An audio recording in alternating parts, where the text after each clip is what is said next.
Welcome to Living Chronicles, where the heart of Demona speaks in miracles. From the elder songs to the children's dreams, every soul a river, every life a theme. Yeah, the stories shine like desert stars. This is who we are, Living Chronicles.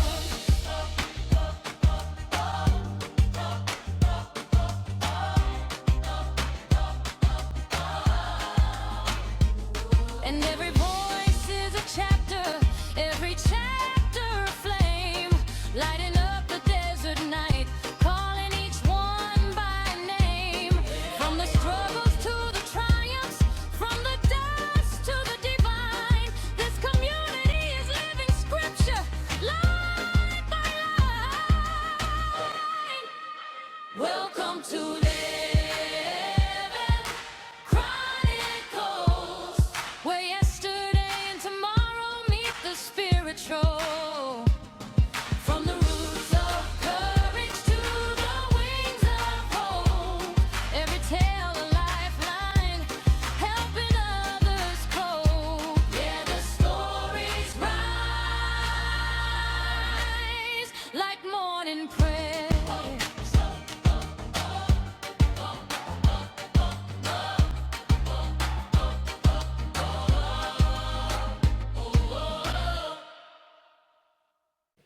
Shalom, shalom, and welcome to today's episode of Living Chronicles. I am your host, Dakota Rakaya, aka your forever librarian. And today I am so honored to have our special guest after a 7-month break. That wasn't intentional, but none other than our walking wealth of history, Queen Mother Emah Tikvah. Yay! Welcome to Living Chronicles, Emah. Okay, so we always get started with reading our bio information. So, as most of you all know, Emah Tikvah is one of those pioneers that went through Liberia. So she left the U.S. at the age of 22 in 1967, went to Liberia. So she's going to share definitely about her experience there. And then in 1970, at the age of 25, she came here to Israel. Currently, Emah Tikvah is 81 and a half. She has 5 children, 5 biological children, but probably hundreds of people call Emah Tikvah Emah. 16 grandchildren, and did you recount 12 great grandchildren? I have 18 grandchildren and 13 great grandchildren. Okay. That's the way it is. Okay, so Emah Tikvah was she was in one of the first classes, or the first class that we had for the Row Folk, correct? Mm-hmm. Abba taught that class? Yes. Okay. Emah Tikvah is a midwife and a rofa. She is a seamstress. We're going to talk about the early days of being a seamstress and sewing and clothing and how it was made. She's a nutritionist. She's a massage therapist. She's a colonic hygienist. She's been on international assignment both in the US and in Ghana, and was instrumental in the Cape Coast of opening up the clinic, right? The colonic irrigation clinic. She's going to talk to us about that. She's a graduate of the School of the Prophets, and she is also, drum roll, y'all. She is the author of The Emergence, A Journey from Fear to Hope. Y'all, I read this book in like 24 hours. It will have you crying. It will have you laughing. It will have you reflecting and contemplating. Everybody needs to get a copy of this book. If you have not read it, get yours. Emma, where can they get the books from? Kifar. From the Kifar. And like Amazon. They're ordered on Amazon also. Okay, all right. So they are available. Get your copy. I'm getting mine autographed before she leaves today. So again, Emma, welcome to Living Chronicles. We are so happy to have you here today. Mm-hmm. So we always start our interview with share your story of coming into the kingdom. For example, the people that were involved in you coming into the kingdom, your story of leaving America, how your family reacted, um, you know, all of those things. Mhm. How did you get here to be Emah Tikvah? Well, when I was 16 years old, I made up my mind I didn't want to live in America. Okay. I was going to leave America and go to Africa. Or is it somewhere specific in Africa or Just Africa, just just Africa? getting out of America. And I was going to be a doctor. Okay. So I decided I wasn't going to be a doctor. I told my mother, "Get your money back. We're not going to college." And she said, at first I said I wanted to quit school too. And she said, "No, if you're 50 years old, you're going to quit school because you're not going to take stuff off of people and you need an education." Right. So when I graduated high school, she had me signed up for, what was that? I did tab and wiring. What At is that? It was learning how to have a computer do what you wanted to do. Uh-huh. And at the times, the motherboard was like 10 pounds empty, and cords were like a meter long, and a computer was as big as a wall, Yeah, long, big, right. And you they had know. a whole room set up for storage and memory. Right. Yeah. So I did tab and wiring for about, I think it was 6 months, maybe more. I don't remember. It's been so long. But I know I did tab and wiring, which I never did anything with it. Mm-hmm. Uh, how I never could understand why the white man was so more so more advanced than the black people. I Right. couldn't understand that as a child. Right. It just didn't make sense to me. But anyway, and as what how I got involved in studying the Torah, I used to go bowling. My girlfriend and I, we used to go bowling, and we was learning how to bowl. Mm-hmm. And at the bowling alley, it was Cascade Bowling Alley. It was in Chicago on Madison Street, Madison and Hamilton, I think. Mm-hmm. We were about 17 years old, and one day it was a picture of a Chinese Madonna in the newspaper, Okay. and everybody in the bowling alley was talking about it. And I said, "You see Jesus looking like everything but a black man." And at this time, I had met Ben Ami and Nasi Gavriya. Okay. They bowled in the same bowling alley.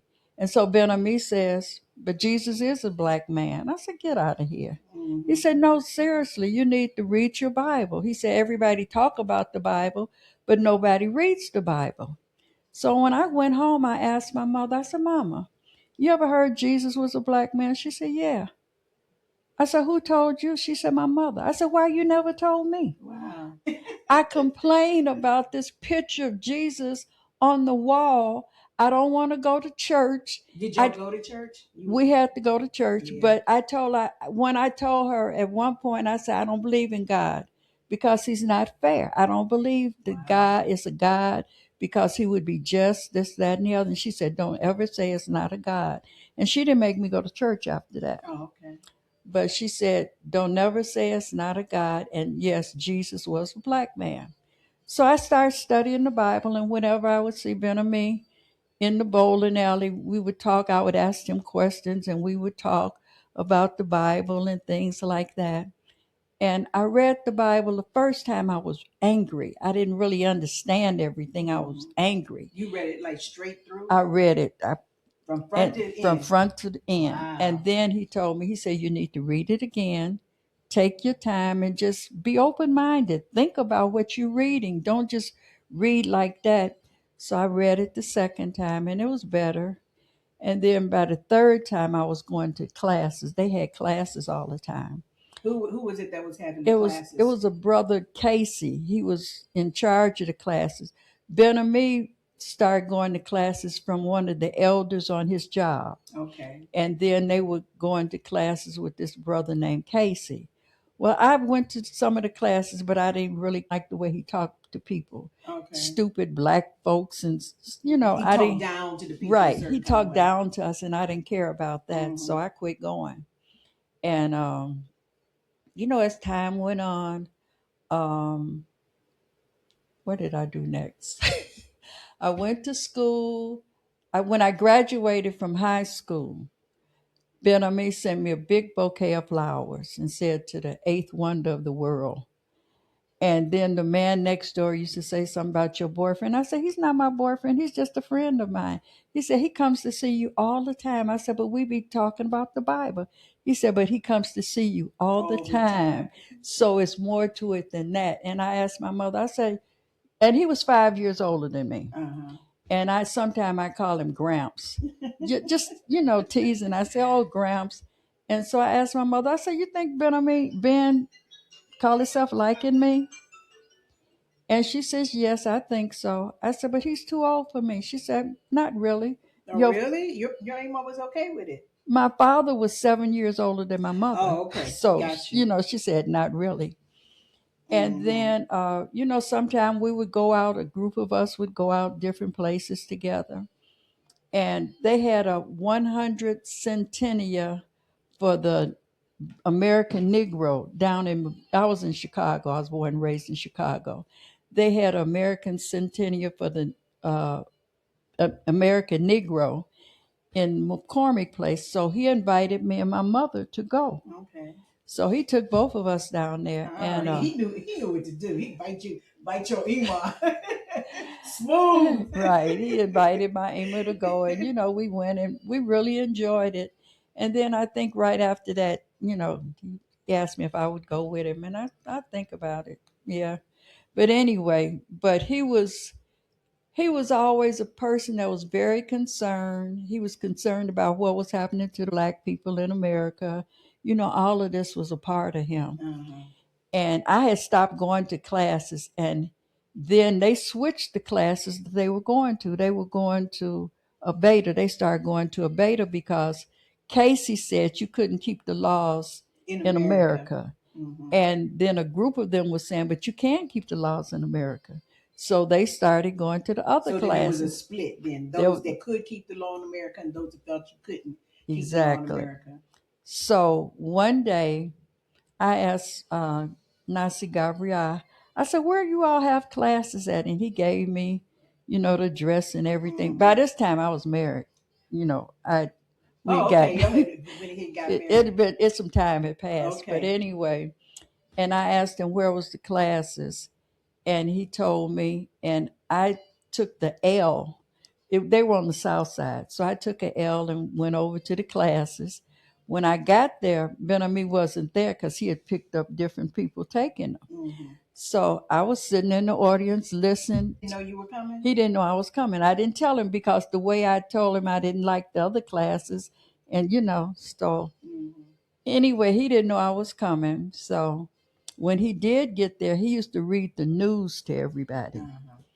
And so when he got up to read the news, he scanned his audience and he saw me and he said, and everybody turned around to look to see see what was happening. And I just sit with my head down. And then afterwards, when the class was over, he had a full load. He said, how you getting back home? I said, I get back like I got here, because Mm-hmm. even at that time, Ruvain was born. I had taken Ruvain to my mother's house Uh-huh. for her to keep him while I go to class. Anyway, so when we got back, I enjoyed the class, and they talked about we're going to have a Hebrew picnic, the first Hebrew picnic. And I said, oh, that's good. So I got some encyclopedias and started studying Wow. everything about Hebrews Mm-hmm. because we talked about the laws, but we didn't talk about, they said we were Hebrews, but we didn't really get into like Breaking it Hebrews down like that. what a Right. Hebrew really is and all of that. Right. So So, that was actually in encyclopedias? yeah, I've looked up everything I could study about Hebrews and their dress, everything. Mm-hmm. So I decided to make me a dress. We're going on a picnic, and I said, okay, I'm a Hebrew, so I'm going to make a dress. So I made this This dress. was your first attempt at The sewing? first, I used to sew a little bit in school. We Oh had yeah, because sewing we had home classes, economics in school. aprons and Yeah, curtains and yeah. things like that, but I had never made a garment. My mother had a sewing machine, so I went to her house. I bought some fabric. I went to her house and I got a pattern and I made this dress and it came out terrible.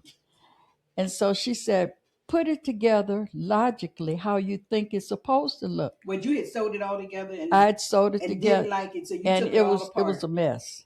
And then she had some more fabric, so she gave me some fabric. Oh, okay. She said, put it together logically, how you want it to look, how you think it's look. She said you could use the pattern to cut it, but put it together like it's supposed to go. And that's what I did. So the day of the picnic, Ben Ami had left early, going, setting everybody up. And then one of the brothers came by to pick me up. Mm-hmm. And I go to the picnic, and I'm there. Everybody's talking about this sister in this long dress and everything. All the brothers talking, and he And was everybody else just had on regular, everyday clothes that they every normally wear. pants and all of Mm-hmm. that.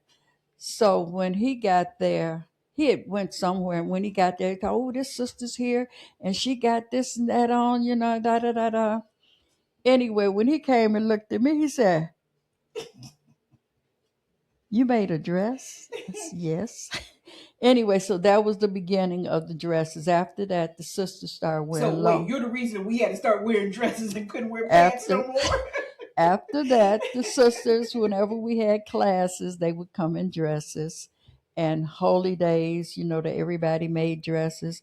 And then I was making dresses for everybody. Oh wow. Everybody said, "Well, make me a dress," and I made So dresses. basically, they were like basic abashikis at that point, or No, they were not. Some of them with skirts and blouses. I'd see. so you were designing them yourself as No, I would well. get a pattern. Okay. I got patterns and I cut. And then later on, I learned how to cut without a pattern. I could look at something and And figure it put it, out. after I did it for a while, I could do it like that. Mm-hmm. So, and then I started making him, I made him the robe of color like Joseph had. Mm-hmm. I made him one, and Gabriel Catan that lives in Mitzpay, Right. they worked together. Okay. So he wanted one. I had to make him. Some of the brothers started asking. I made him a robe, and some of the brothers would ask for different things that I'd make for him. Mm-hmm. And we wore turbans at the time. He would wrap my turban, and I would wrap his. Oh wow. Like Nasi Keskau, those turbans. Right. He used to wear those type of Okay. turbans, and then I wear the simple. Mine was simple, but he would wrap mine, and I would wrap his. And I guess that was the beginning of the culture changing into Changing culture, over. you Yeah. know. And Coach Panina, we graduated from 8th grade together. Really? Donna Really? Panina? Dora Panina, we graduated from 8th grade together. And I hadn't seen her throughout the high school because we went to different high schools. And then one day she came to the Knesset, and Ah. I made her first garment for her. And because Saba Koya was there, he worked with Okay. Nasi Gavriya. They were bus drivers. Wow. So And this is how, I mean, knowing this history of how everybody came together, that, Nasi Garba Katan in Meats Pay, he worked with Abba, and in Nasi Gabria, he worked with Sarah Quit. We didn't, right. how it all just came together. Hmm. So Panina, she came, I made her first garment and everything. And then we talked about keeping a Shabbat.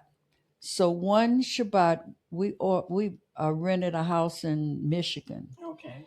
and all the sisters and the children were in one section, and the brothers were in another section.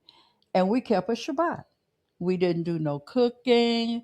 We talked very little and everything. Did We had you all do with the lights, turning off all the lights, and not using electricity and all of that as well initially, or that was later on? no. I know, like at home, I would always put my phone in the drawer. I didn't use a phone. We didn't cook. We didn't do no cooking, Mm-hmm. and we took care of our children.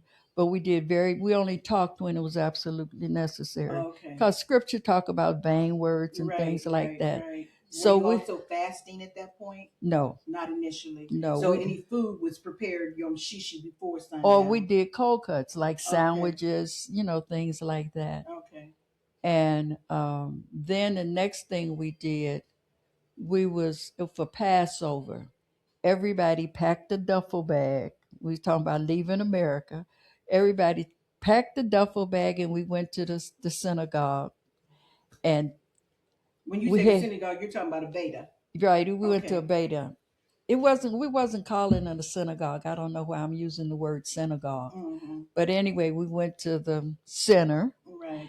and everybody took their duffel bags, they children, like we were ready to leave. Right, we were so fired up. We were ready to leave America. We didn't know how we was gonna leave, but For we real was that ready night because it was because it was Passover. We were Passover. ready to leave America, and it didn't happen. But right after that, then Nasi Gavriah, Ben Ami, and a brother named Ben Yaakov, they went to Liberia. They had been studying and they found out that you could go back to Liberia, things like that. So they Mm-hmm. went over there to visit, made arrangements, and right, they did this in May. Right after that, Ben Yaakov moved to Liberia, and he was there to accept everybody coming in. Okay, to receive everybody that's Hmm. coming into. And they made arrangements. They had land, everything where we was going. So I left. That was in March. They traveled in May. I left in September. I wasn't one of the first families to travel, but Mm-hmm. families that had started traveling. I left in September. How old was Ruvain? Ruvain was 2. He made 3 in October. Badami was 7 weeks old. Oh She was my a goodness. baby. What did your Emah and Abba say? Oh, when we first started talking about going to Africa, that was before Badami was born. My mother said I was crazy. She would go to the police. She wasn't going to let me take my baby anywhere. And, she just hold. Anyway, the weekend before I left, I sent Ruvain and Badami to my mother. Badami Mm-hmm. was 7 weeks old. Wow. And I told her I needed to do something because she watched the babies for me for the weekend. And she said The whole yes weekend? for the weekend. Mm.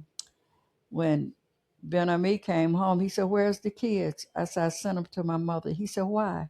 I said, "So she could spend some time with them."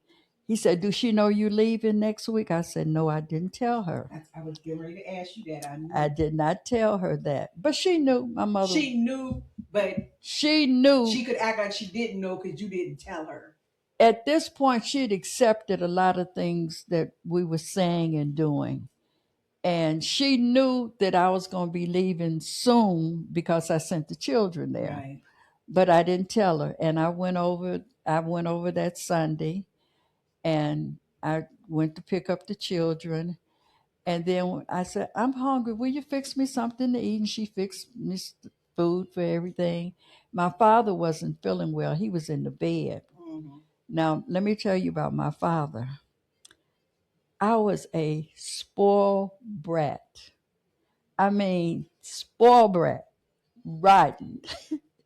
My father, my father covered me for everything. I could do something crazy, and my father would tell my mother, "Leave her alone. She all right." A couple of times he got me though. I remember my father hitting me twice. One time he slapped me. I think I read in the book something about he He slapped you slapped me across the across the room. room because I told him he was lying. Well, we weren't allowed to say lie. Yeah, That was the word you weren't he allowed to asked me. say. He said, "Oh, I guess I'm lying." I said, "Yes." I didn't You call him didn't a call him a lie. liar, but you I just just said said yes. But yes. that was considered disrespectful and arrogant. Daddy slapped me so hard, and then he came and grabbed me in my collar. Said, "I don't care if I am lying. Don't you ever call me a lie." Anyway, that was my father, but I was my father's baby. I could do You an anything. only child? No, I was the second. It was 3 of us. My sister's 2 years older. I have a brother 4 years younger. Mm-hmm. So you were the middle I'm the child. middle child, second girl, and I was his baby. But my father had me so spoiled. So when I went in the room to tell him goodbye to Daddy, I said, "I'm getting ready to leave the States." You told him, but you I didn't tell your told my Emma. mother knew. I didn't have to tell. She Mm-hmm. already knew. My mother was psychic. She knew stuff. Mm-hmm. So I said, "Daddy, I'm getting ready to leave." He said, "For real?" I said, "Yeah." He said, "When you coming back?" I said, "I'm not coming back." My father literally started crying. Oh wow. He said, "You gonna leave me?" I said, "Yeah." He said, "If I die, you're not gonna come back?" I said, "No." So anyway, Mm. I left him crying. My brother took me home. Benamy walked in the house, and my brother was crying. Oh He my was standing there, goodness. we hugging each other, crying. He turned around, walked back out the house. I didn't see him. That was on a Sunday. I was leaving Monday morning. I didn't see him till Monday morning. He's never one that liked goodbyes. Who, Abba? He didn't like goodbyes. So Oh, when I was in there crying with my brother, he left the house and he he had to didn't come go. back until time to get me to take me to the airport. And I traveled with a Cote Bashan and Michelin. Oh, okay. Michelin was 6 years old. We Wow. traveled together. When we got to the airport, they had a press conference. And so Ben and me went to the press conference. Time for us to load the plane.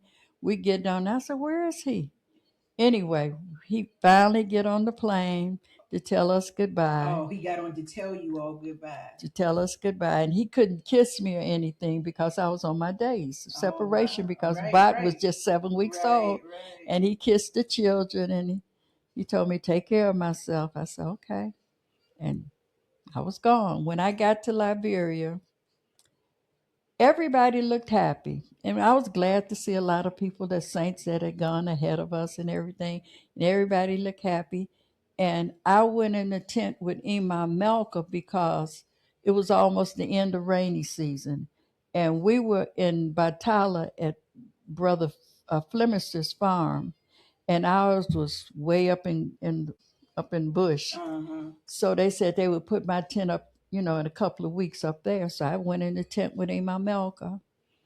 And then maybe about a week or so later, Brother Moshe, who was real strict, he said inactive sisters didn't need to be in the midst of the congregation. So we had to go. It was one house on the land where we was, and it was one room, big. It was a nice sized room, Mm-hmm. and it was 7 of us had to go into this house inactive. And were the beds, And or y'all had to sleep on the floor, or we had um, like mats or sleeping we bags? had sleeping bags. And Ruvain stayed with Emma Milk, and I took the baby with me. And Emma Raquel, she got sick. She had malaria. So all of this was going on in this one room. So Imam Raquel had malaria, but she had to come stay with you all. She was inactive. Oh, She was inactive. malaria and inactive She was together. inactive, and then while she was in there, she ended up with malaria. So we had to take care of her. We had to bathe everything in this one room. It was crazy. Talk So about no privacy. no privacy, none whatsoever. Then we could go empty our pots in the outhouse, but at a certain time, you couldn't go to the outhouse with nobody else. You'd have to use your pot in that room. I used to sit outside with my puncher on me on the porch. But you could empty your pot in the outhouse, but you had to go at a certain time when there wasn't nobody else going out there. All right. And they would pass our food. It was like a moat behind the house, a moat, an open hole, Mm-hmm. and they would pass our food to us over the moat. Yeah, it was deep. Oh my It was goodness! And I thought deep. the inactive bite was bad here. Oh no. I wouldn't have survived. One of the things my mother told me, she said, "Now you going somewhere as a pioneer." She said, "You're not used to being without Yeah, conveniences." right. She said, "It's going to be hard." She said, "It's going to be very hard for you, especially with the children." She said, "But you say that's what you want to do it and see how it How it goes." goes. Anyway, about I was in there a week and a half, and they started moving and building, putting my tent up in In the other Gaia location. where we were supposed to go. Okay, so Be- everybody was going to be moving to that Everybody location. was supposed to move to the new location, but they didn't put my tent up because it was the end of the rainy season, and we could go up to Mm-hmm. Gaia. So I was it was 7 families that went. I know Nasi Keskiahu was one. It was this brother named um, Simone. It was another name, Yeshaya. No, it wasn't Nasi Yasaska. Anyway, it was 7 families Not that Nasi moved. Kelkanan. He may have been one of the 7. I'm not sure. Mm-hmm. but it was 7 families that moved initially. When we moved there, I got some rope put around my tent. I said, I will never, ever go into another house like that. What, an inactive house? Don't nobody come inside my rope. Nobody can come within my area. You made your own inactive You space. you could bring my food to the rope, but I'm not going into that again. And they laughed, and it was okay. Did the other sisters do the same thing, or they went ahead and went to the inactive spot? Nobody ever went back into an inactive by it. That was certain. But anyway, so I was a couple of weeks. My baby was 7 weeks old when I went there. And 2 weeks later, Ben-Ami and Nasi Rakamim came because some of the saints didn't want to move up country to Gaia because it was so far from town. And they didn't want to move, but they got everything settled and everybody just moved on up there where we're supposed to be. We had communal cooking. We were buying food from the supermarket in Monrovia. We wasn't eating from the country, like living off the land. Right. We was buying supermarket stuff. Like you were in America. And they were cooking. We had one of these big black pots, and they were cooking the rice in there. And the rice was always gummy. Were y'all cooking like outdoors or outdoors? Outdoors, open flame, open fire, outdoors. And they used to cook the rice every day, and the rice was gummy. And then we had other things. But then later on, some of the Liberian girls came in and was helping us cook. Taught you all how to cook the rice. Taught us how to cook and eat off the land. Okay. We had greens all over. If a leaf touched the ground, the leaves would grow up again. Wow. We had so much food, and we had all this fruit around us. We didn't know. We was city people. Right. And a lot of people left. They just couldn't handle it. Me, I was happy. And when we moved up to Gaia that night, it was raining, thundering and lightning, and you heard drums all night long. And I said, I'm in Africa. I'm really in Africa. And I was elated. Wow. I felt good.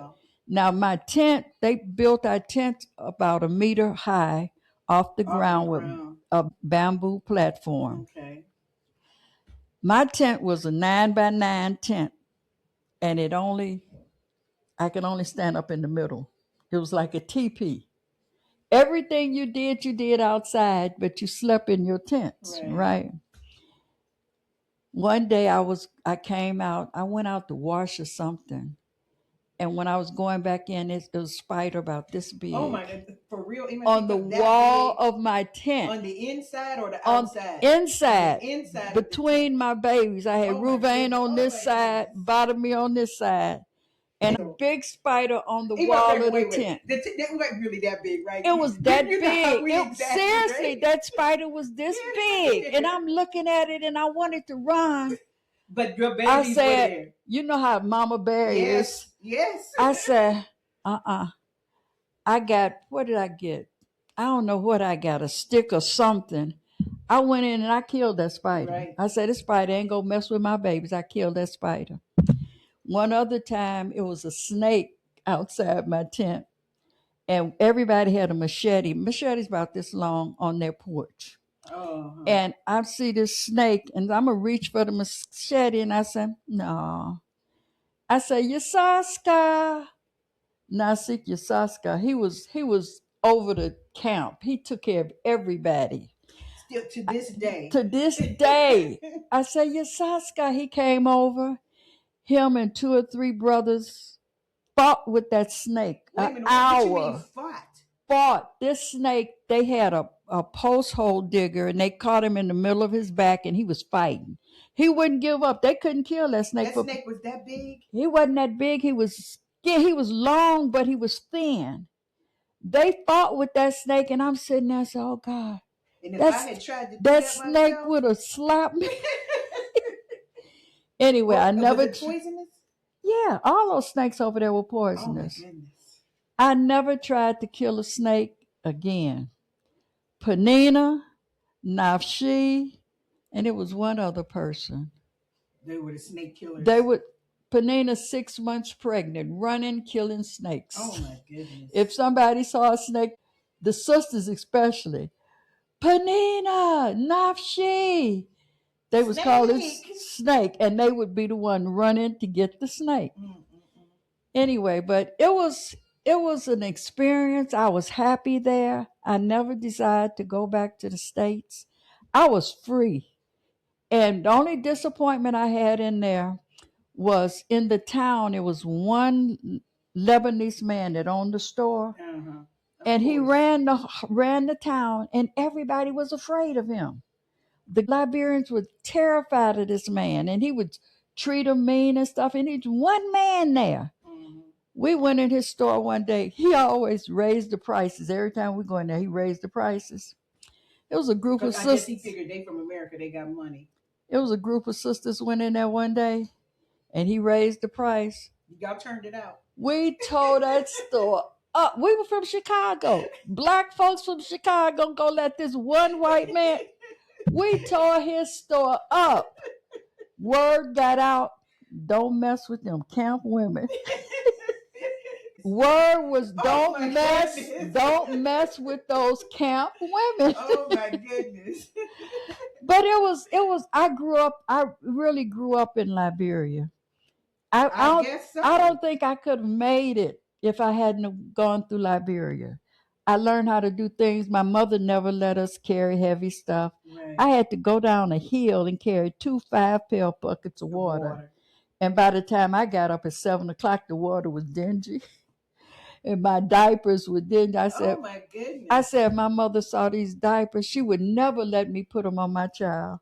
Because she had her own clothes for Ruvain at her house.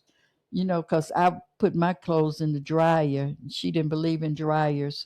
She had a dryer, but all her white clothes went out in the backyard in the sun. Mm-hmm. So I said, and every time I'd wash, I said, if my mother saw these diapers, she would just have a fit. But I grew up because I had to do things for myself. Right. Abba wasn't there with me at the time. And I had to go get the water. I had to wash. I didn't know nothing about a rub board.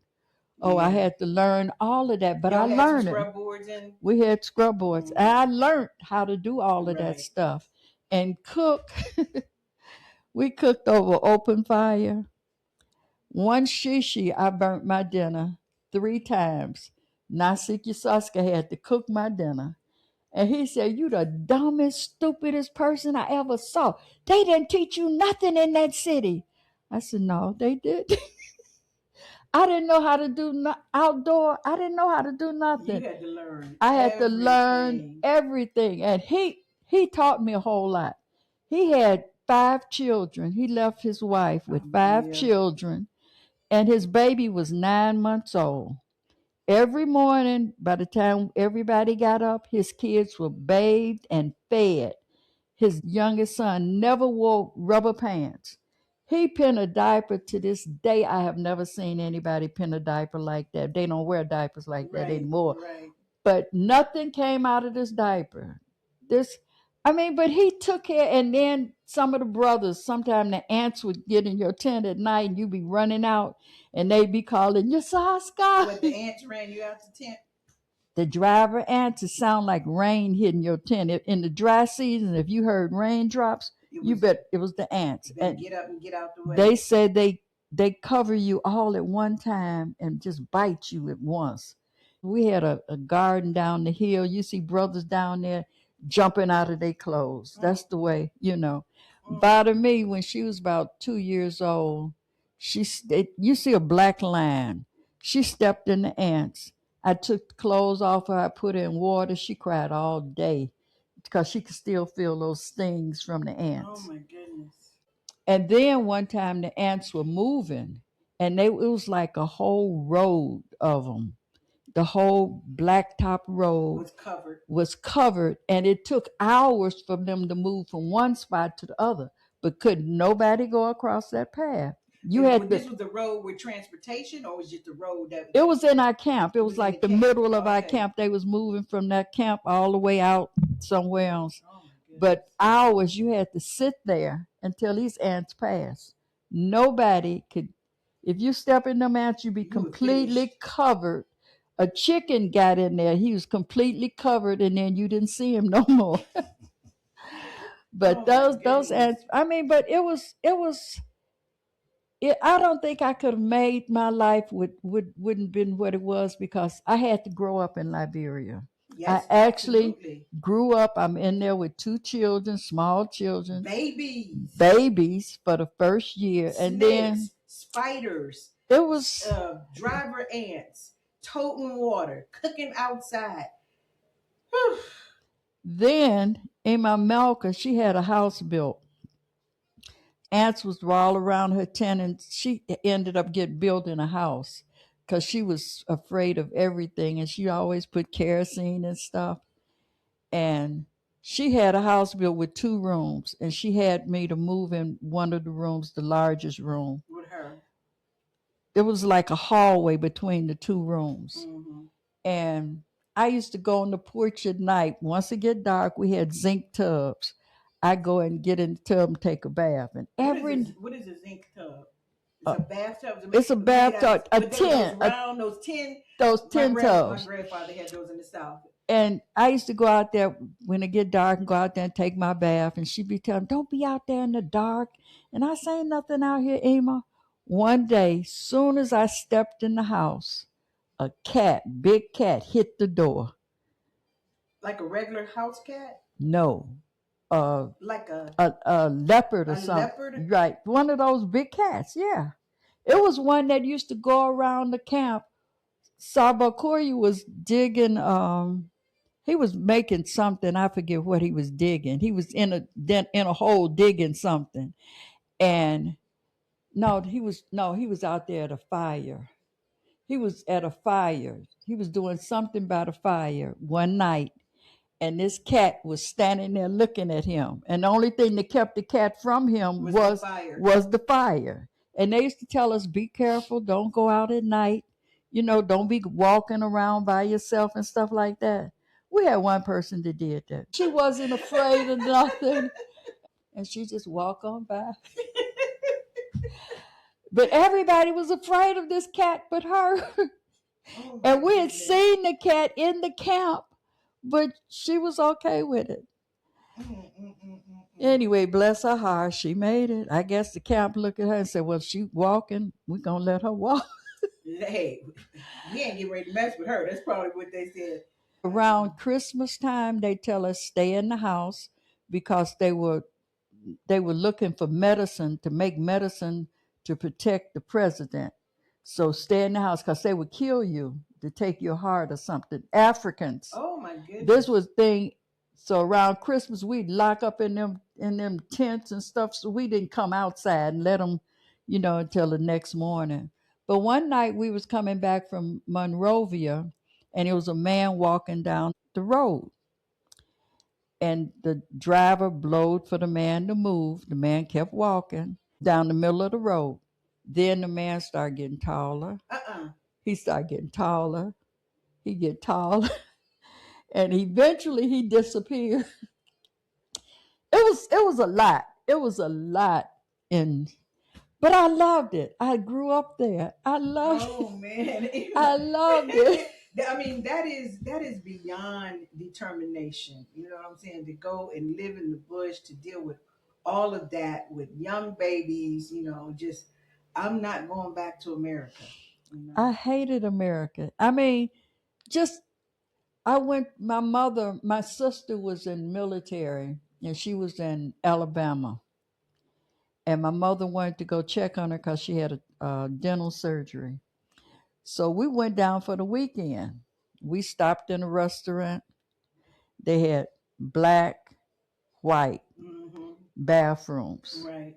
Then when we went in there on the jukebox, they put "Hit the Road, Jack" and "Don't You Come Back No Right. More, No No more, no More." more, no more, no more. And we were on the base. We stayed on the base, and I wanted to They go. have, but it was separate on the base as well as far as black and white. No, on the base it wasn't like that. I mean, they were prejudiced on the base, but it wasn't no discrimination.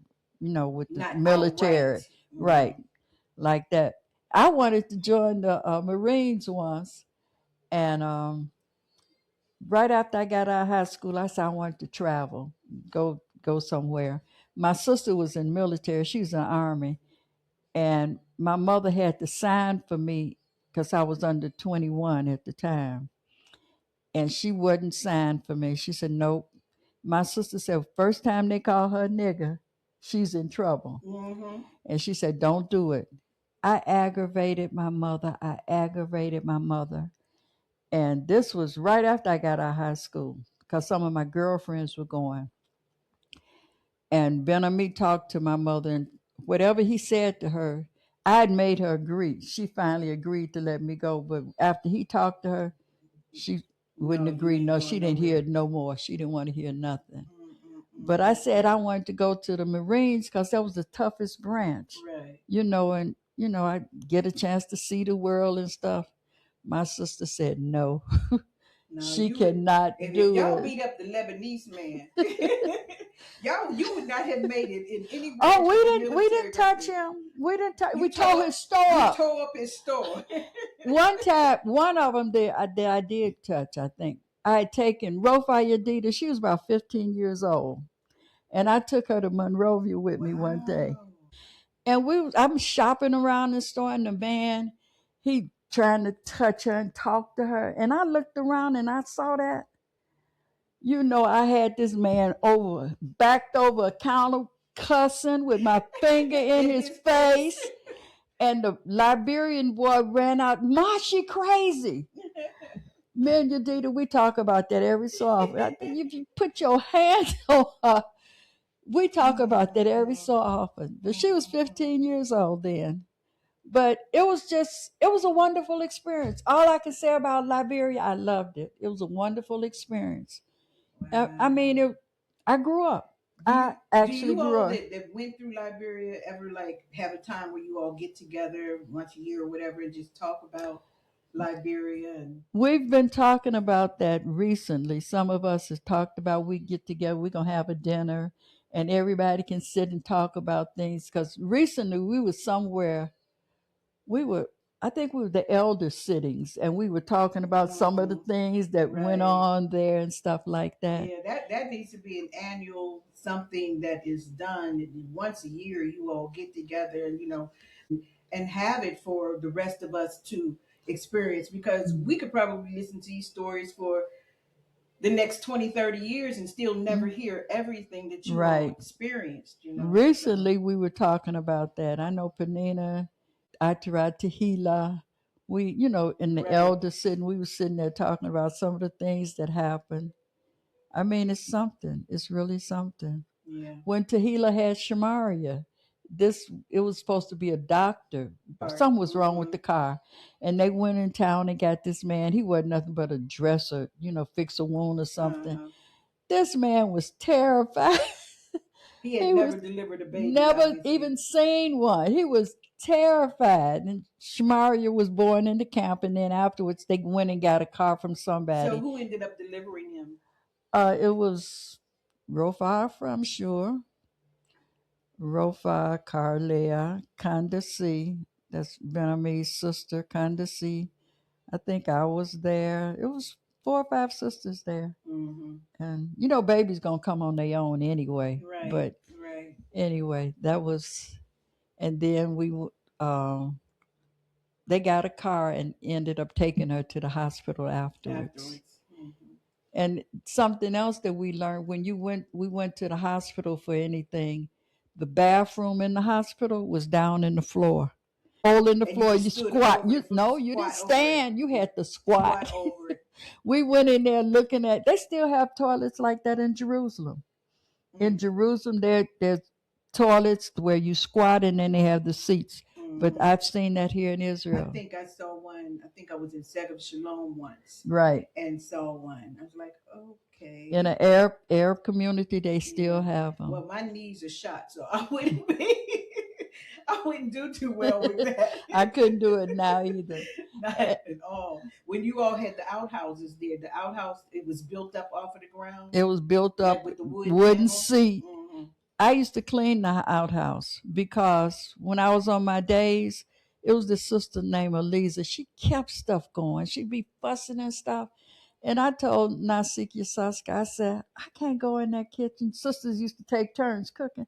I said, I ain't gonna be able to do that. I said, I'll clean the outhouse before I do that. Well, I I don't think they would have wanted you anyway. You'd have been burning up the food. No, I was a good cook. My mother Oh, taught go me about ahead. cooking. Okay. But oh no, I couldn't have cooked with open fire. No, I couldn't Yeah. do that. But But you had to Nasikia clean the Saska, outhouse. he assigned me to the outhouse. I cleaned it twice a day. Mm-hmm. Rather than go in that catechism now and cook. And then when everybody built their own little, kitchen behind their house and stuff Mm-hmm. like that, it was all right.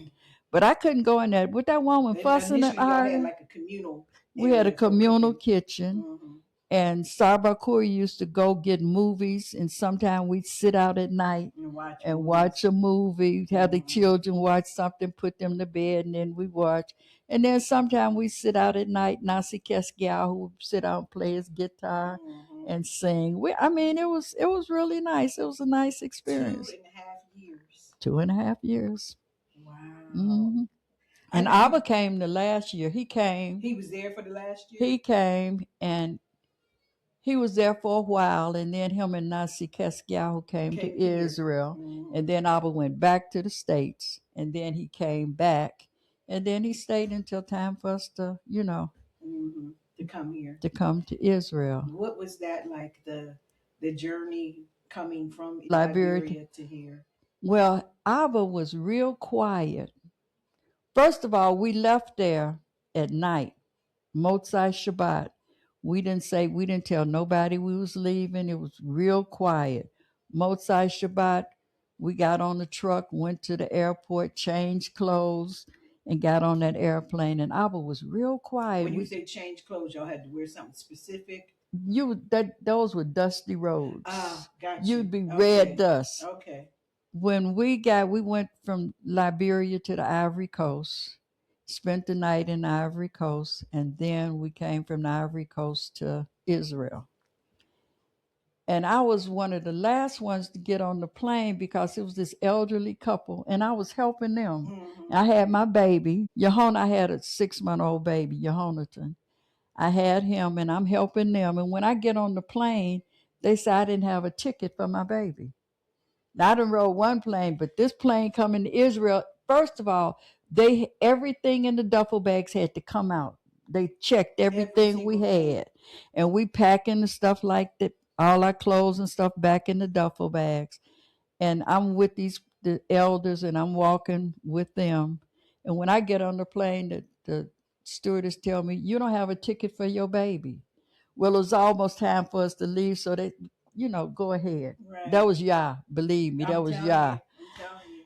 And when we got to Israel, Abba jumps up. He come up speaking Hebrew, everything, getting us. Nasik El-Kanan brought us in. But when we got here, Abba jumped up, and come to find out, we had the restaurant. Abba had used the restaurant for collateral. He had sold the restaurant in Liberia. Liberia, but he used it for collateral to get our tickets. Uh-huh. And so he thinking they gonna be looking for him and stuff until he got to Israel. But once we were here, actually the man did come looking for him. Oh my goodness. He came, and the police directed him to our house. And so the man came in, and I would say, you want to fix us some tea, Tikva? And the man said, why did you do that? I This was lost down so here much. in Demona. He This came was to. in Dimona in the Shakun. Oh. He said, why did you do that? I lost so much money. Oh Abba wow. said, I had to get my people home. That's all he could tell the man. And, Oh wow. He came all the way here looking for him. hmm Oh, and I got to Mm-hmm. talk about the culture for the brothers. Abba and them, they would go to Monrovia all the time Mm-hmm. wearing suits, white shirts. And we had these irons that had charcoal in it. And sometimes that charcoal would pop out. You'd have to wash the whole Oh, shirt burn it over over again because again. it'd be black You could charcoal all you over the couldn't clothes. get a spot because it was circle. Mm-hmm. So I had some pants made for Abba in the town. I had one of the brothers in the town make him some pants, and I had some material left over. So one day I ended up washing the shirt 3 times. I took that material and made him a shirt. Panina used to have a sewing machine at her house, and we'd go over there at night and we'd sew and talk and stuff. Oh, so at this point, y'all had moved out of tents and were living in houses and had some electricity. No. All the I wanted to clarify that. Nasik Elkanan, he built the house. Sabakuya built the house. Emah Melka built the house. I think that was all they had Fouchfield. Bashan and her sisters, they built some houses a little bit further down, not in the middle of the camp, but it was still in the camp, but it was on the other side of the camp. But we were still in tents. But some people had electricity, or you all used We all had generators? we had a generator, and everybody had electricity. We'd have it for a couple of hours every night, and then but So Copenina had a sewing she machine. had a sewing machine, so some of us would go over to her house at night, sitting around talking and stuff. And then I made out a shirt to match his pants. And so it was time for him to get dressed. I said, "This is what you wearing today." Instead of that suit and the white shirt. Huh? I said, I struggled with that shirt the last time, so I made sure you ain't gonna have that. And he never wore another white shirt and suit. Wow. That's where he started having his shirts to match his pants. So, you started all of this. I started the culture, actually. So it's close to my heart, and it just hurts me that some of our young people don't understand about having something of your own. Right. You got to have, because Abba used to say, we just need to build something for Yah. He said that about a lot of things. We need to do it for Yah. But it's just like in the Garden of Eden. The devil came in, and who did he go to? He went to the woman and convinced her to eat this apple. Right. So now the sisters don't have not just sisters, women all over the world don't have no self-esteem. And they've convinced the women that you got to show everything, uncover everything, skin tight, everything. Right. But the men are not doing that. They go to the women because the women are supposed to be the weaker one. So they go to her. And sometimes you look at our young daughters, what would make you think that you look good in what you got on? You got everything. They were doing the hair with the cord. Now they got to get somebody else's hair. And then they telling them a lot of disease is coming through that. But they don't understand that. Yeah. But like I tell people, I say, you don't think Yah knew what he was doing when he made you?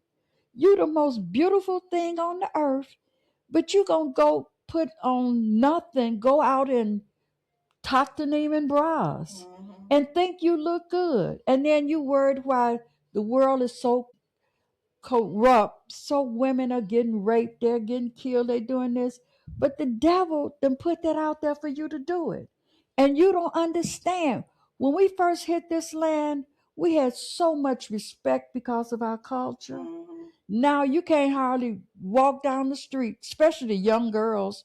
They talking about somebody want to pick them up and take them somewhere. Yeah, I saw an online. It was this week about somebody trying to pick the sisters up, the young daughters, and take them to Beersheba offering rides and whatnot. But even some of the Jewish women, they dress modest. Yeah. They dress modest. Yeah. And then when you say something about fringes and cords of blue, they'll say they in my heart. But the law says you look upon them, remember the laws and commandments and do them. Now, can I look down and see my fringes and cords of blue? Can I? I mean, it's just a simple thing, but if you're going to be Yah's people, you got to do it all the way across the board. And like the brother El Ram taught a class on the Shabbat, he said, just take one of the pillars. Just say, I'm going to stop smoking. And do that. And when you master that, then you can go to something else. But they don't see the results of what's happening to people. They don't see the results of some of the children. That's what's happening to them. We got some children that drank, made mistakes and stuff, and look at them. Everybody know what's happening with them. But it's painful. It Just can be live a painful. decent life. Cover yourself up. Be a woman. Be a woman, but have some modesty about Right, yourself. right, That's what's painful. It's no modesty. I don't know where it got lost, but the devil is putting that out there, just like he put the high heels out there, saying he saw a cat in heat on her toes. So he put the women, and they know this. They've heard about it. They know this is what's happening, but they're not doing anything about it. And Yeah. it's Yeah. painful. It's Times have definitely painfully changed. sad. Times have But you got definitely to think changed. about it. The devil is trying to eradicate the man in everything now. You can have babies in a lab. They tell you what the baby's going to look like. They put them in a The petri bubble. dish. Right. And the man is not involved in anything. The man got to understand they're the heads. They got to take control. They got to take control of their daughters, of their women, everything. Right. But this devil is everything. He's telling you what he's doing. Yeah. He's telling you what he's doing. Yeah. He's getting rid of humans. We're going to have robots doing everything. Anything that happens to me, I'll say, what did I do to cause this? And Ruvain used to say, why do you say that? I said, because it's either something I didn't do or something I should have did that gives this negative effect like that. It's always a negative effect. You get up in the morning, it's a blessing just to wake up. Yeah. But somebody didn't. right, It's a blessing to have a roof over your head because somebody don't have one. right. Our children don't understand. They look at us like, oh, they old. They don't know what they doing. They don't know what's happening. But look at me. I done made it through all of this. Y'all have protected me so that I could tell you, hey, baby, just look the results. Look at it. The things that we've accomplished. You all don't think we have accomplished nothing because you were born free. You were born into this. Right. But we've accomplished so much. We've given so much. Just recently, that missile. Right. That was Yah that moved that missile because had it been intercepted, it would have exploded. When you see that video, it just comes in and it just moves it. It don't shatter it. It don't destroy it. That's Yah. And some of the children really don't know what Yah is. They have no concept of Yah. But we got to get it together. We got to save this world. We're talking about saving the world. Ben Ami wrote Dehumanization in 2010. And he talked about a lot of the things that's happening now. He prophesies a lot of the stuff that's going on right now. He had a mission. He's not here with us, but he had a mission. And he fulfilled his mission because he documented so much. We could pick up his book and read and learn and know things that's happening. This is my life. I enjoy it. I'm grateful. I'm blessed every day that I open my eyes. I said, Toda Yah. Every day when my eyes open, I'm saying, Toda Yah. But I know Yah. I've seen miracles. Some people have never seen miracles. I've seen miracles. I've seen curses too. Right. I've seen it all. But if you have to make a choice between, if you're a young person, you got to make a choice if I'm going to smoke this cigarette, if I'm not going to smoke this cigarette, or if I'm going to drink this or I'm not going to drink this. Make a choice. Right. And you know that is detrimental to you. You already know that. So why you want to do something that's wrong? Right. Right. Why? Right. What I tell mine all the time, every choice that we make has a blessing or a consequence that goes with it. It's going to shorten your own life. Shorten your own life. Yep. There's so much that and that is part of the reason for doing this, to have an opportunity to share our concerns and to talk to the youth. I'm saying your father wouldn't allow you. You couldn't even imagine putting on something nowhere close to this stuff. Not in my father's house. Not in my father's house. Oh, none of that was allowed. That just. absolutely forbidden. Yeah. And the modesty But and the you know, chastity. I think too, Emma, the fact that our children have grown up with the internet and with television, and everything has been just, we have been so programmed into accepting as the world that they have grown up in. You know, I'm not saying that it's okay. Absolutely not. China You is know, destroying telephones. And it was something online this week. One man, he was looking for his son. His son was hanging himself because they were telling him how to hang yourself. yeah, So children are doing a lot of this stuff. yeah, Children are being bullied through yes, this cyber thing, and yeah, all of that, all somebody of that. telling you you need to kill yourself. This is how you do it, and they doing it. And stupid challenges that they come up with that are causing people to lose their lives. Even the, I mean, they've done enough research at this point that you giving your 2-year-old or 3-year-old the phone because you want them to be quiet Your because they're trying to get the babysitter, that's phone. the It's, babysitter. yeah, but it's destroying their I'm brain. right. You The know, babysitter is the phone or the television. We couldn't watch, even here in Israel, in the Kifar, we couldn't watch television every day. We could watch the news. First of all, we didn't have we didn't have televisions televisions we didn't initially. have We televisions didn't in have the them. house. Yeah, Here in the Kifar, with it, everybody didn't have a right, television in their right. house. We didn't have one for a long time in our house. But times have changed. But we have to make something.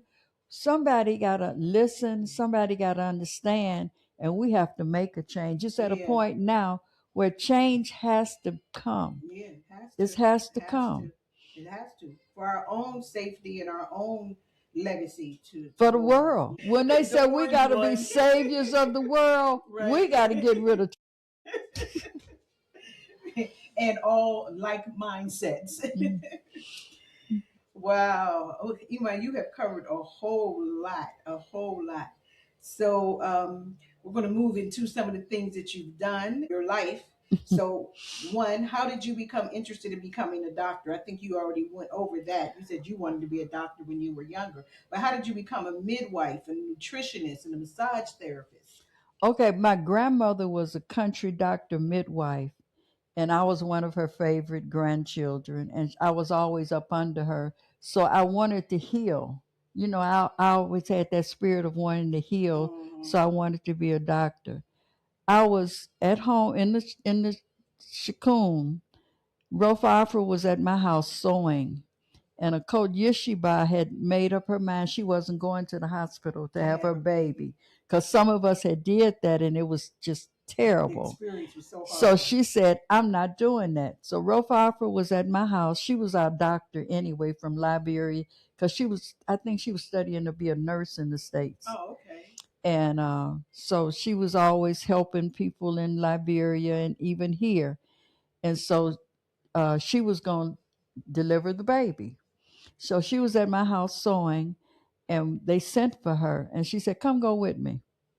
I went with her, and she had Braxton Hicks that time. It was false labor, but a week later, she had the baby, and I went with her, of course, Mm-hmm. and that's how I started being on the nurse's staff Mm-hmm. with her, and then Ava started classes and just teaching us basic things. He always studied a lot. Uh-huh. He Anything come up, he gonna study. He want to know about it.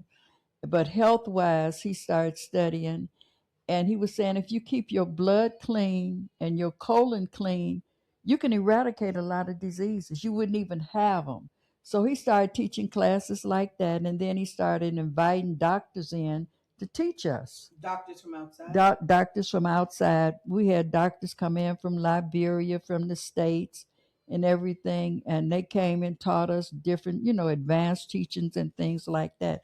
But he initially started the first class.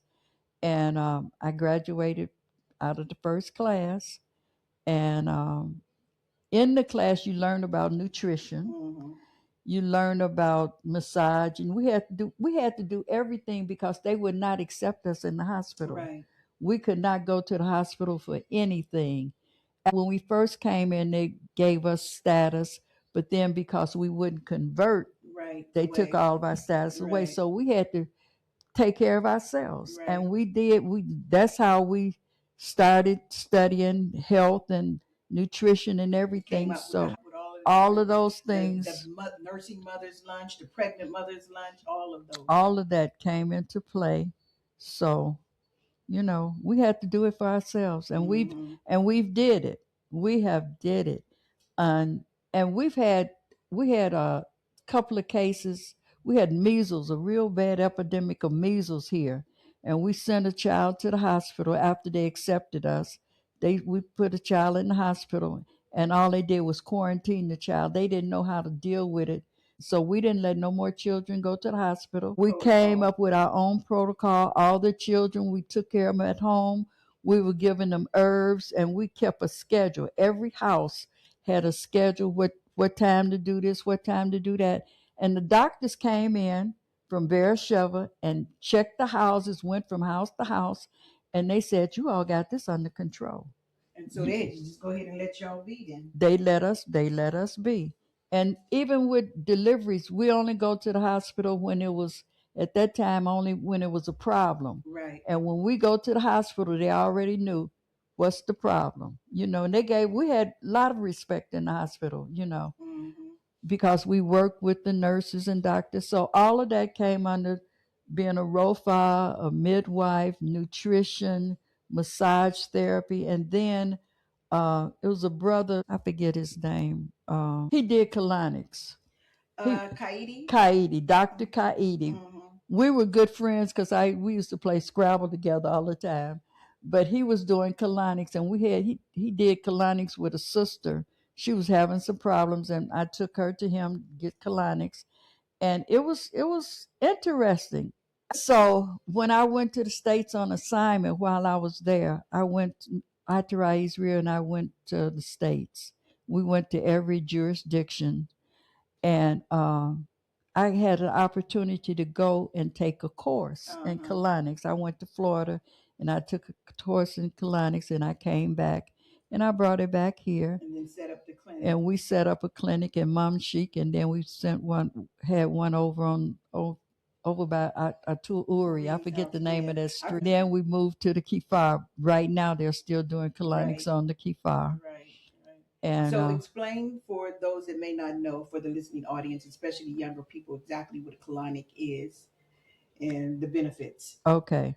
A colonic is really a sophisticated enema. An intense enema. Because with an enema, you lay down and you take the water, and then you got to get up and empty it. And let it out. With a colonic, you laying on the table, water is going in, and the water goes in one side, the waste goes out another side, and you're using so many gallons of water. Whereas with an enema, you got a couple of quarts, a couple of quarts of water, but it gives you a thorough cleaning. Also, there's a kalima, which is similar, but with the kalima, the water is going directly in the toilet. You're sitting over the toilet. Right. But a colonic is much cleaner and more effective, actually. Mm-hmm. So when I studied that, and then I brought that back, and right after I came back, one of the brothers was real sick, and we gave, the male doctors, we gave him colonics, and you could just see the change in his body. His feet were black. Wow. And after doing colonics, the color came back to him, different things. We've seen the benefits of it. And like I said, we're still doing colonics in the Kifar right now. Coach Kasadia, she's still handling the sisters. Right. And Sar Yehoshua, he does the brothers. Okay. You said you also set up a clinic when you were in Cape Coast. In Cape Coast, when I was in Ghana, we set up a clinic. We had massage therapy. We had the colonics, kalimas, facials. I think a Coach Keefsaya, she was doing a little bit of everything there. She went with us, and she was doing a lot of things there. Was that at the same location where we had the restaurant initially at in Cape Coast? Same location. We had the clinic here, and then the restaurant was there, and was right on the lake. Right, it was on the beautiful, beach. beautiful. I got to see it when I was in Ghana in January. Oh, it was. And going to Asher took us to Cape Coast, myself and Turkaviel. And he took us past where the location was at. I was like, man, if I had been here, I would have never. You sit on the balcony of the restaurant, and you just hear that water just coming Oh up at night, man, just flowing. it was so And during the beautiful. day, the Africans were out there fishing, Right.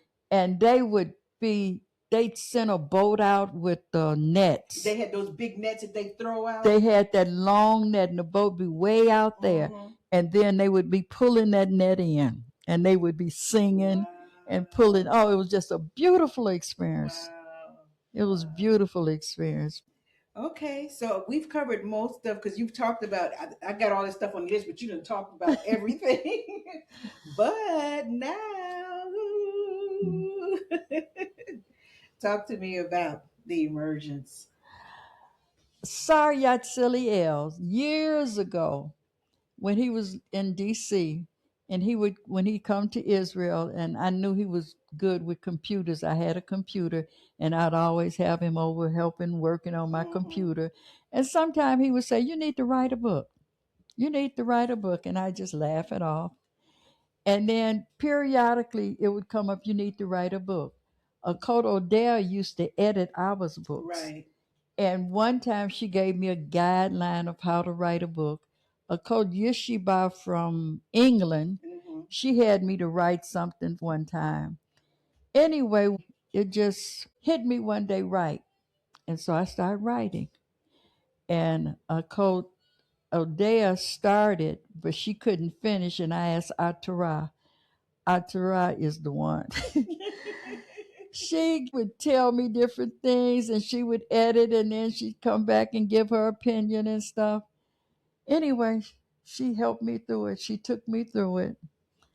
And Hallelujah, hallelujah, you know, I was just telling my life, things that happened in my life. I was just writing about things, and I got a very good response behind it. This book is, Emah, I'm telling you, I think I came and got this book on a Yom Shishi about 11 o'clock. I came home like 11:30 or so. I sat down and started reading. Emah, I did not put this book down. Not at all. I'm telling you. I was laughing. I was crying. I was reflecting. I was like, man, this is awesome. This is so. I'm telling y'all, everybody got to get a copy of this. It's been a journey. It's been a journey, but I wouldn't give it up for nothing. Yeah. What was that song? I won't take nothing for my I journey. won't take nothing for my journey. Yep. Nothing. Will go, I shall go. See what the end is going to be. That was Stone Shine. That was her. I wouldn't take and nothing. And Emah Harvey sang that too, didn't right, she? She Emah sang. Harvey used to sing that. Yeah. I wouldn't give up nothing. If I wouldn't be where I am today if I changed something. Right.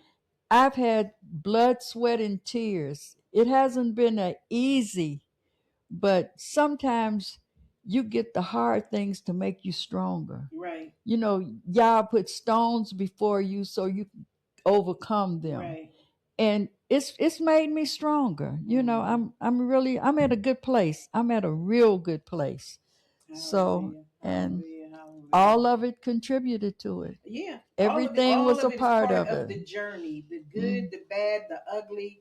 All of it is part of the journey. And you can't have one without the other. You can't have one without the other. You got to take the good with the bad. You got to take the good with the bad and learn how to take the bad and not let it destroy you, not let it make you bitter, not let it kill you. You know, it's going to hurt. Yes. It's painful, but it makes you stronger. Yes, it will make you stronger because you don't know what's ahead of you. Yeah. So it gets you prepared for what's ahead of you. Right. You know, so it's a blessing. And that would be my recommendation to anyone. We've all been through things in life, but don't let it make you bitter. Don't let it make you angry. Yes, you can go through a period of anger, but don't live in that place. Right. You know, don't stay there and let it destroy you. You know, you gotta get to the other poisons side. your blood when you in those elements. It poisons your blood. So why would you knowingly know that if I'm angry, my blood is being poisoned? It's gonna affect me some kind of way, somewhere. I'm gonna be affected by this. You're literally killing yourself. That's not to say I haven't figured it all out. No, still, we still has a lot. We still have some ways to go. Yeah. But at least we knowing and we're striving. Right. And you know, and knowing Yah, just letting Yah direct you and guide you. You can't do it without Him. So, laws and commandments, they have a purpose. They really have a purpose. And of course, nobody knows them all, Right, but do right, the best that you can. right, Just be a decent right, person. Don't do nothing to harm nobody. right, Be conscious of people, help people. right. Yep.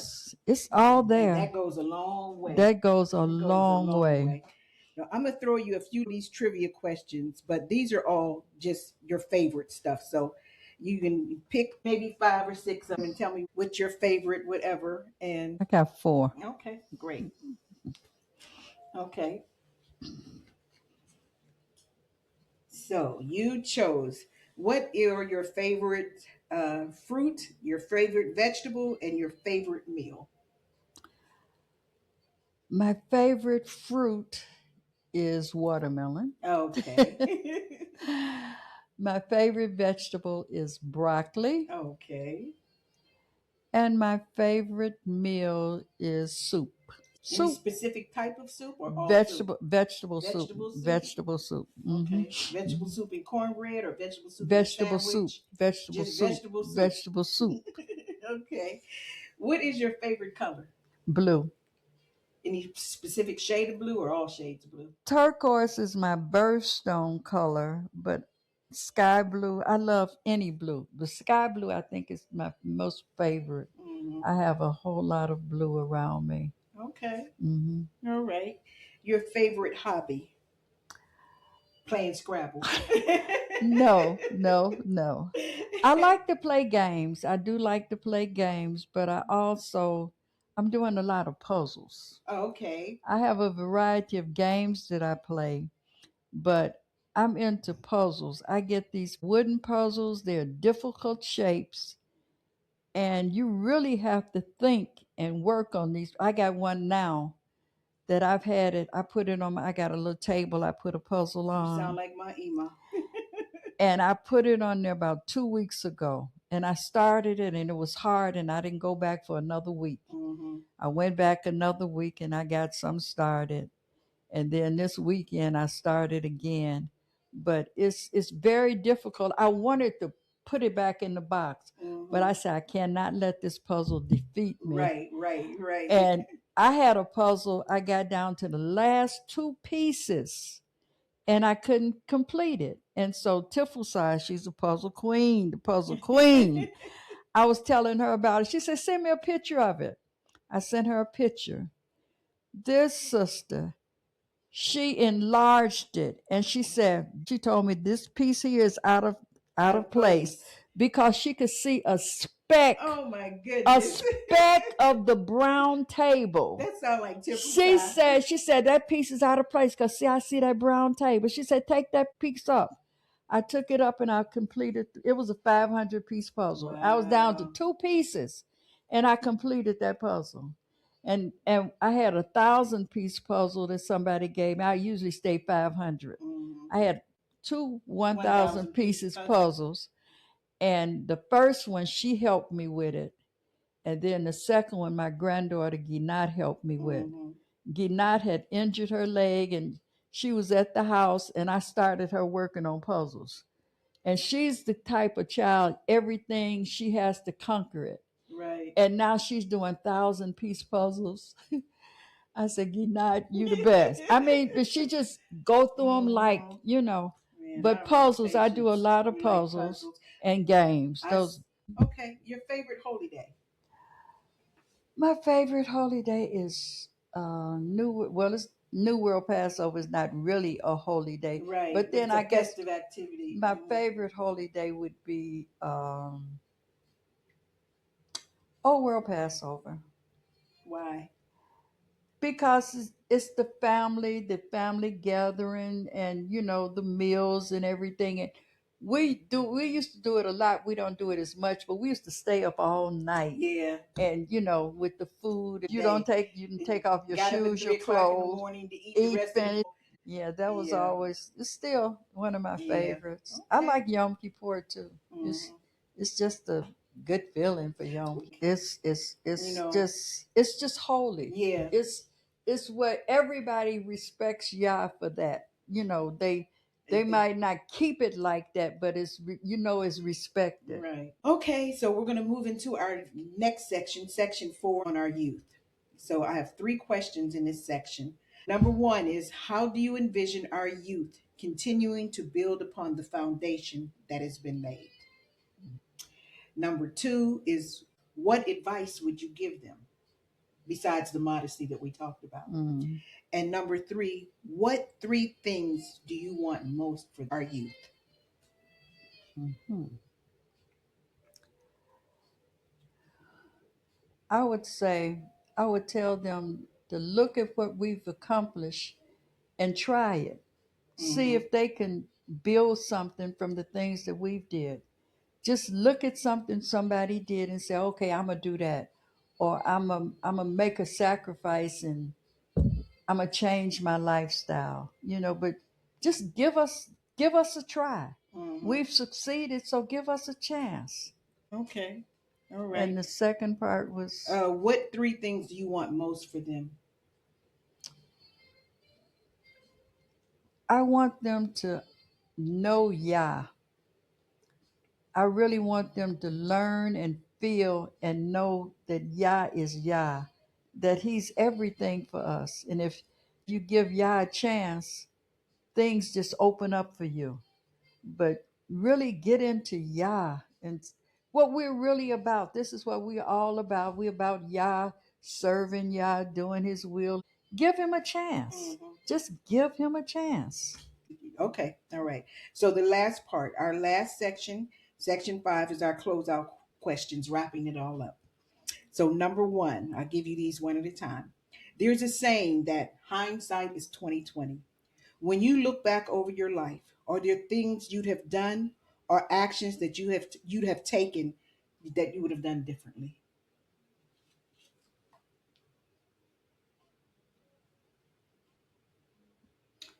Yes. I used to get real upset, angry, reactionary with different things, not so much in the community, but in the hospital. Uh-huh.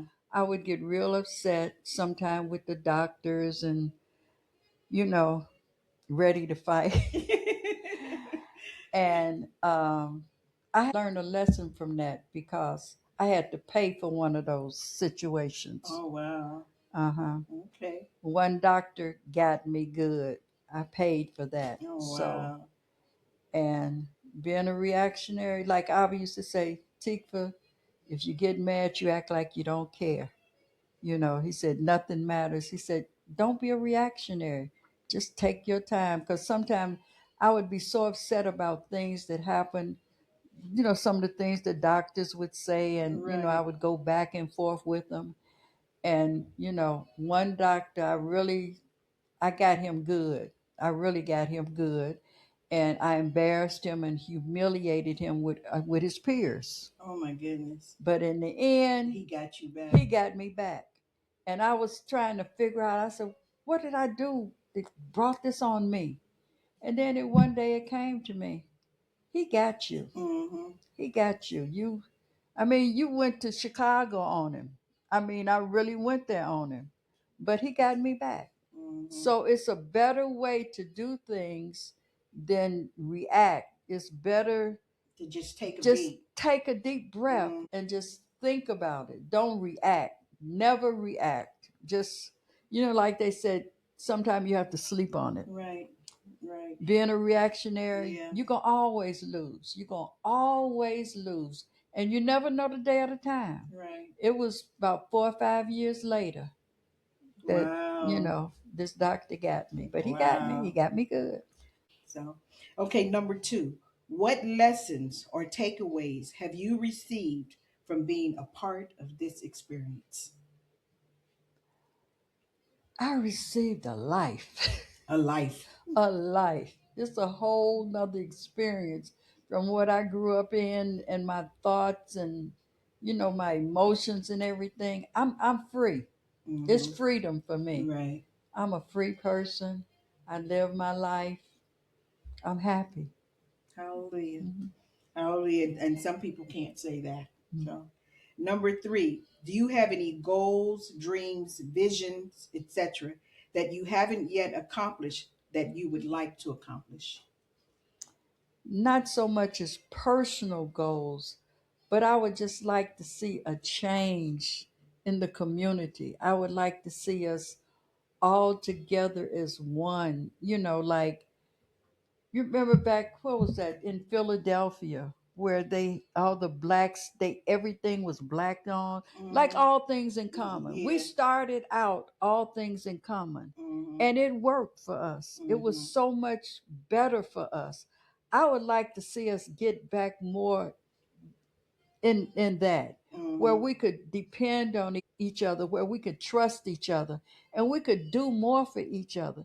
I know the times have changed, realities changed. In the Shakun wasn't nobody working, even in the Even in the Kifar. kafar in the Even the beginning, most of Kifar us were early days home. wasn't nobody Yeah. working. Now everybody, more Working a people job. live together, but everybody's working a job, trying to live this life where we need everything. You got two or three televisions in a house. You Mm-hmm. don't need that. One is sufficient. Mm-hmm. You got to have this, you got to have that. Right. And I see all the things that I've accumulated over the years Right. that I don't need it. When Right. I moved off the Kifar, I ended up with three televisions in the house. One that I never used. One was the one that was in our room, and it's just sitting. Mm-hmm. It's never being used. It's just sitting in a room on a desk. Right. But they put a television in the living room, one in my bedroom. That television have not been, and I was just telling somebody I need to get rid of it. Uh-huh. I've been in the apartment I'm in 3 years. It has not been on one time. My grandson came and set up Netflix, all of that. Everything. Mm-hmm. That television has never been on. It's Mm-hmm. just hanging on the Mm-hmm. wall, collect. Your I don't weekly need it. chores. I don't Right. need it. I very seldom watch the one in the living room, Right. and those are vanities, so I Yeah. just feel that if we could all come together and work some of this stuff out, Mm-hmm. be collective, all things in common, we would be much stronger. We would have better control over our children. Maybe they could understand us more if we take more time to sit and teach them, Mm-hmm. talk about things. Because things they come up against, they don't even know, and maybe they're not asking nobody, what should I do about this? What should I do about that? Right. I want us to come together as a whole and be strong. And this is what we left America to do anyway. Right. This is Right. this is our life goal. This is what I want. If we could just do that, just get together, trust each other, and love each other, I would be completely elated. And there's some people that's doing that, but not on the whole. Mm-hmm. Not on As on the the whole scale. Yeah. level. One time we had a booklet about the things we could do and accomplish in one day, And then for me to see this young son, El Ram, he's pulling on his peer. Right. He's really pulling on him, and they said his class was wonderful on the Shabbat. Right. But things like that gives me such a good feeling. It's Right. certain people that I see that from a young age, and they coming up and they strong, and they not letting everything pull Pull them them. and do Mm-hmm. this, that, and the other. It gives me such a good feeling to see that. Mm-hmm.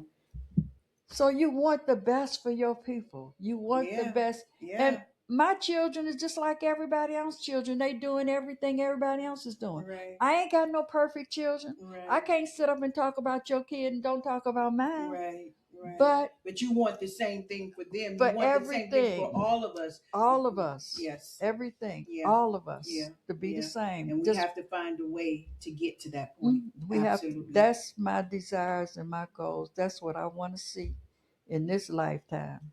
That Hallelujah. everything is just on one accord under the umbrella of Yah. Okay. And number four, what recommendations do you have, if any, to improve the lives of our people in the community in Israel? And I think what you just said speaks to that. You know, Okay. how we have to come back together as a collective, have to Mm-hmm. be more unified. Mm-hmm. Kepsiba talked about that, the unity, the need for unity when she did per interview, you Mm-hmm. know.